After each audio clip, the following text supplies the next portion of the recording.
ഓവറായ തീറ്റ വലൗകാന ഹലാലൻ സ്വാഫിയൻ, അത് എത്ര ഹലാലായ ഫുഡ് എന്ന് പറഞ്ഞാലും ഓവറായി തിന്നുന്ന മനുഷ്യന് ഇബ്ലീസിന്റെ ഷർറുണ്ടാവും. ഇബ്ലീസ് വേഗം കയറി പറ്റും. ഇമാം പറയുന്നുണ്ട്, ഓവറായി ഭക്ഷണം കഴിക്കുന്ന ആൾക്ക് ഉണ്ടാവുന്ന പ്രശ്നങ്ങൾ എണ്ണി പറയുന്നു. ഒന്നാമത്തെ പ്രശ്നം, അയാളുടെ ഹൃദയത്തിൽ അള്ളാഹിനെ കുറിച്ചുള്ള പേടി ഉണ്ടാവില്ല. രണ്ടാമത്തത്, പാവങ്ങളോട് സ്നേഹം ഉണ്ടാവില്ല. എന്താ കാരണം? അയാൾ ഫുഡ് കഴിച്ച് ഭയങ്കരമായിട്ട് തിന്നു കഴിഞ്ഞാൽ അയാൾക്ക് തോന്നില്ല ലോകത്ത് എല്ലാവരും നല്ലോണം വയറ് നിറച്ചിട്ട് തിന്നാന്ന്, എല്ലാവരും വയറ് നിറഞ്ഞിട്ടുള്ളതെന്ന് അയാൾക്ക് തോന്നും. അപ്പോൾ പിന്നെ ബാക്കിയുള്ളവർക്ക് ചാരിറ്റി പ്രവർത്തനം നടത്താനോ കിറ്റ് കൊടുക്കാനോ സംഭാവന കൊടുക്കാനോ ഇഫ്താറിന്റെ സംഭാവന കൊടുക്കാനോ അയാൾ നിൽക്കൂല. കാരണം അയാൾ വയറ് നിറച്ചുകൊണ്ട് അയാൾക്ക് തോന്നുന്നു എല്ലാവരും വയറ് നിറഞ്ഞിട്ടുള്ളത്. ശരിക്കും റമദാൻ എന്ന ട്രെയിനിങ് പ്രോഗ്രാം അല്ല വെക്കുന്നതിന് എന്തിനാണെന്നറിയോ? വിശപ്പല്ല അനുഭവിച്ച് ഇതേപോലെ വിശക്കുന്നത്ര പാവം ആ തോന്നലുണ്ടാവാനാ.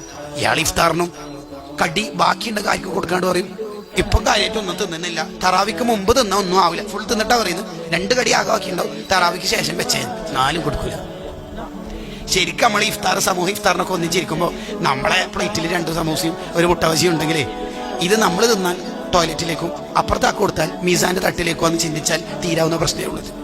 അത്രയും അതുറപ്പില്ല.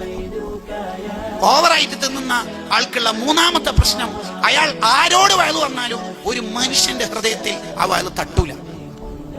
ഒരു മനുഷ്യന്റെ ഹൃദയത്തിലും ഫലം ഉണ്ടാവില്ല. ഗസ്സാലി ഇമാം റഹിമഹുല്ലാ ഇഹ്യയിൽ പറഞ്ഞതാ. ഗസ്സാലി ഇമാം പറയുന്നുണ്ട് ഇത്ര ഫലം ഉണ്ടാവുന്നത് എന്തുകൊണ്ടെന്ന് വെച്ചാൽ ഗസ്സാലി ഇമാം ഓവറായി തിന്നുന്ന ആളല്ല.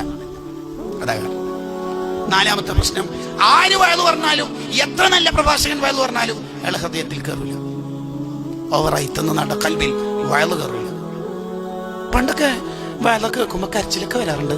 ഇപ്പോഴത്തെ വയലൊന്നും കണ്ട, വയലിനായിരിക്കും കുറ്റം, ഇയാ കുറ്റം ഉണ്ടാവില്ല. അതാണ് പ്രശ്നം. 5ാമത്തെ പ്രശ്നം, വേഗം രോഗങ്ങൾ വരും അയാൾക്ക്.